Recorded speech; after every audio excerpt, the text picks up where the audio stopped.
Hello and welcome you all in Antim Pug, where life begins. In this video, we will talk about lecturate, specially for freshers की lecturate क्या होते हैं. ये GTO का one of the task है जहाँ पे आपको जो ऐसे कार्ड्स दिख रहे हैं स्क्रीन पर they will provide you and here four topic will be mentioned and you have to speak on one of those four topics, but they will provide 3 minutes to prepare your content and 3 minutes to deliver your content in front of your group.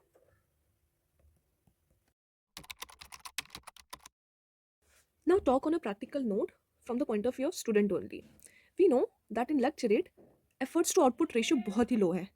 And why I'm saying it, I want to share my personal experience. During the first attempt, I got recommended from 24 SSB Bangalore, but at that time I prepared a lot from the point of view of content. But what happened in lecturate, अब इतनी preparation आप करके जाते हो तो आपके अंदर वो कॉन्फिडेंस भी होता है कि यार कोई भी टॉपिक आए हम बोल लेंगे. But what happened at that time, the topic was first X-ray. It was very scientific and factual topic, even though I can speak on it, but I found somewhere कि मैं audience का attention इतना gather नहीं कर पाऊंगी क्योंकि it's very factual, right? So at that time I decided, okay, it's fine, I will spoke at that time on the second topic, which is on census. So that is I want to say कि इतनी preparation के बाद भी it's you can't predict कि आपके पास कौन सा topic आएगा. And second, there is a limit on 3 minutes. You are in your preparation time. You have to keep this in your mind that you have to prepare any topic minimum for 3 minutes and maximum for 5 minutes. Majority of student क्या करते हैं कि वो पढ़ते ही रह जाते हैं और वो भूल जाते हैं कि यार हमें यहाँ पे CSC का एग्जाम नहीं निकालना है, हमें सिर्फ किसी टॉपिक के बारे में उतनी नॉलेज रखनी है कि जिससे हमारी प्रोसेस में कोई हिंड्रेंस ना आए. And here the limitation is time. Here limitation is not content, and that is why एक कोई भी एस्पिरेंट क्या करता है कि वो कंटेंट पढ़ता ही जा रहा है और फिर जब वो डिलीवर करता है तो वो भूल जाता है कि एक स्ट्रक्चर्ड मैनर में भी उसे करना है क्योंकि उसके पास इतना ज़्यादा कंटेंट आ जाता है. बट लेक्चरेट को प्रिपेयर करना क्यों है? इमेजिन अ सिनेरियो जहाँ पर GD and GPE and PGT, ये जितने भी ग्रुप टास्क हैं GTO के, वहाँ पे आपका ग्रुप इतना अच्छा है कि you could not perform it very well. ठीक है, सभी बोल रहे हैं, सभी को चांस चाहिए, right? At that time lecturette जो कि कन्फर्मेटरी सीरीज का टास्क है, वहाँ पे you have to perform, right? क्योंकि कन्फर्मेटरी टास्क में जो भी आपके 3 मिनट हैं आपको बोलने के लिए, वहाँ पे आप ये नहीं कह सकते कि मेरे ग्रुप ने मुझे हिंडर किया है ना, या मैं डिस्टर्ब हो गई just because of my group, because that 3 minute is totally in your hand. So that is why here confirmatory task होने के कारण आपको लेक्चरेट पे फोकस भी करना चाहिए. एंड टिल नाउ, अगर अभी तक आपने मेरी फर्स्ट वीडियो नहीं देखी है which is totally based on how you can concise your note for SSB process, so definitely you have to go through it and first watch this video and then come back to this one. वहाँ मैंने आपको बहुत अच्छे से बताया था कि आप किस तरीके से थोड़ी सी नोट्स को कंसाइज करके आप किस तरीके से all GD lecturette in GTO interview and psych को टारगेट कर सकते हैं. So let's have a watch on it. So the next most important thing which you people are waiting for, that how to deal with this. यार मतलब किस तरीके से इसको मैनेज करें. अगर मोटा मोटा अगर हम देखें तो हमारे टॉपिक्स मेनली इंटरनेशनल रिलेशन के होते हैं, सोशल इशू के होते हैं, सिक्योरिटी के होते हैं एंड मिसलिनियस होते हैं. आपको बहुत बुरा लग चाहिए मिसलिनियस टॉपिक आने के लिए, अभी हम इसके लिए थोड़ा सा हटाते हैं. ठीक है, इंटरनेशनल रिलेशन सब पढ़ के जाते हैं, उनकी ग्रुपिंग सब पढ़ के जाते हैं. Social issues which is very normal issues सब बोल सकते हैं उसमें, बट यहाँ पे क्वालिटी ऑफ कंटेंट मैटर करता है. ठीक है, एंड दैट डिसाइड कि आपका लेवल क्या है. Security also, security point of view से इंटरनल एक्सटर्नल सिक्योरिटी सब पढ़ते हैं.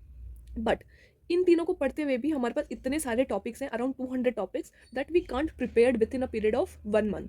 सो what is the solution? Let's understand this.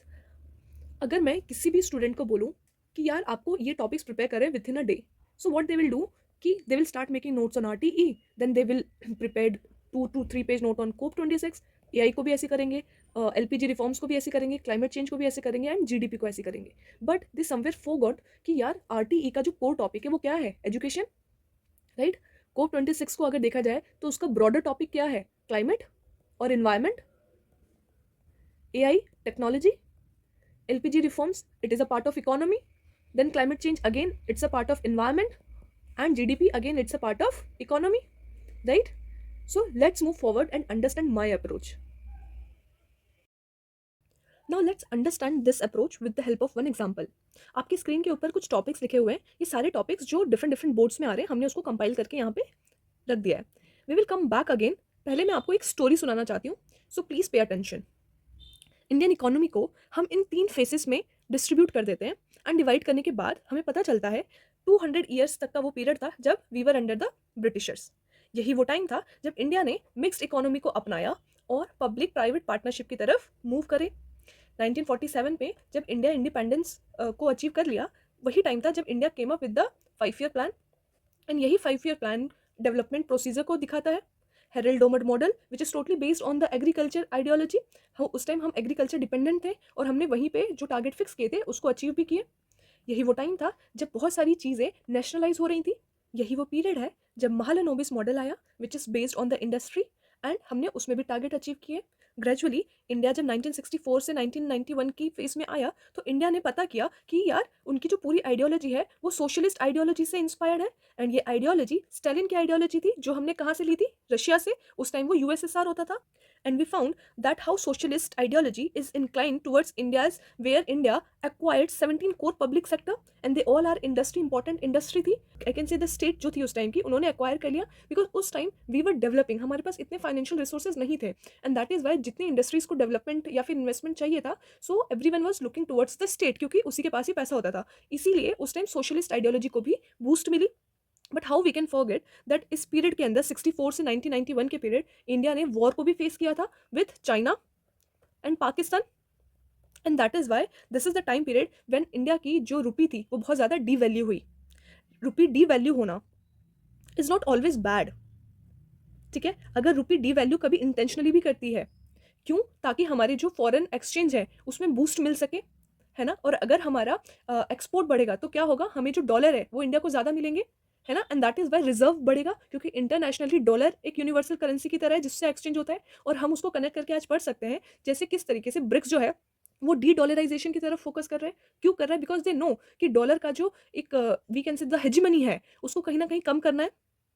यही वो टाइम था जब फिजिकल डेफिसिट इंक्रीज हुआ। अब फिजिकल डेफिसिट क्या है? फिजिकल डेफिसिट अगर लेमन लैंग्वेज में समझा जाए तो आपके पास पैसा तो बहुत ज़्यादा खर्चा हो रहा है पर आपके पास पैसा आ नहीं रहा है, तो that is the condition which is called physical deficit. तो इंडिया का फिजिकल डेफिसिट बहुत ज़्यादा बढ़ गया था। एंड वी ऑल्सो नो कि यूएसए का जो 8 फुट का प्रोग्राम था which is also known as PL480, जो उस टाइम इंडिया ने क्या यूएसए ने क्या कर दिया था, सस्पेंड कर दिया था, right. So looking all this scenario there was one hope कि 6th and 7th 5 year period में जो हमने टारगेट अचीव किया था वो थोड़ा बहुत हम फुलफिल कर पाए थे। बट इंडिया को लर्निंग मिल चुकी थी कि now we somewhere have to be what, self dependent, self reliant. And that is why इतनी लर्निंग के बाद we know and this year is the landmark in the Indian economy and we come up with the idea of LPG reform, right. Under the guidance of Manmohan Singh we come up with the idea of LPG. और आज तक हमने बहुत सारे जितने भी initiatives लिए वो इसी फेज के अंदर लिए। एंड लेने का रीज़न क्या था कि उस टाइम पे हमारी जो इंपोर्ट डिपेंडेंसी थी और शॉर्ट टर्म जो बोरोइंग थी वो इतनी ज़्यादा बढ़ चुकी थी। सो इंडिया को कहीं ना कहीं अपनी जो इकोनॉमी थी जो पहले बहुत ज़्यादा स्टेट डिपेंडेंट थी उसको ओपन करनी पड़ी for foreign private players. And that is why globalization का एक कॉन्सेप्ट आ गया, प्राइवेटाइजेशन और लिबरलाइजेशन हमारी इकोनॉमी के अंदर घर कर गई।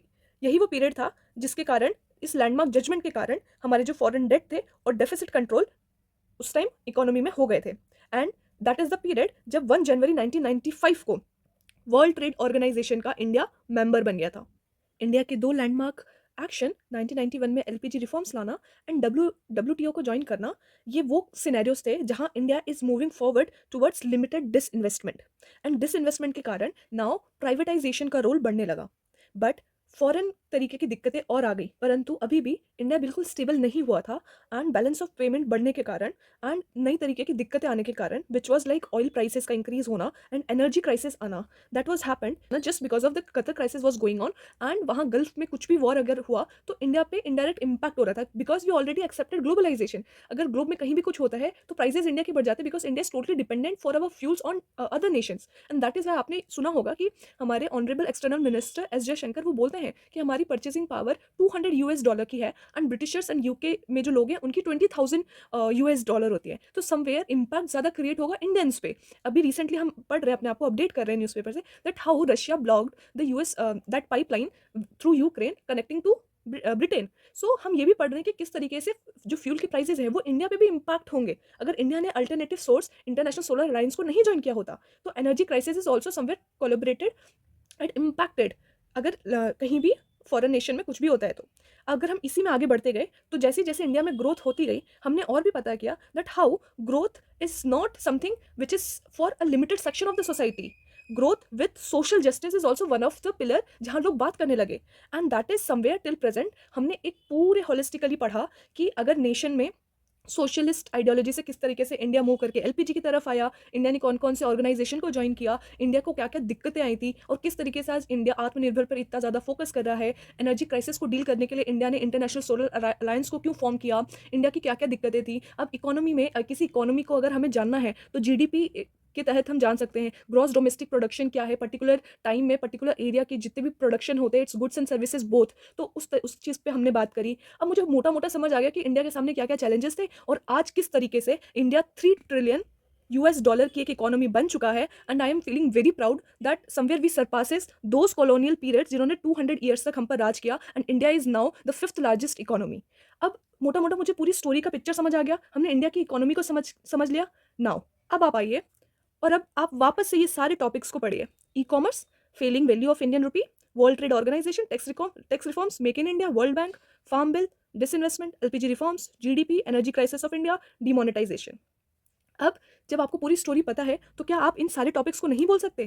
क्या आप वर्ल्ड ट्रेड ऑर्गेनाइजेशन में इंडिया क्यों आया, what is the significance and what is the contribution, क्या आप नहीं बता सकते? आप अगर थोड़ा और पढ़ेंगे तो आप इसके बॉक्सेस, अंबर बॉक्स, ब्लू बॉक्स के बारे में पता कर सकते हैं।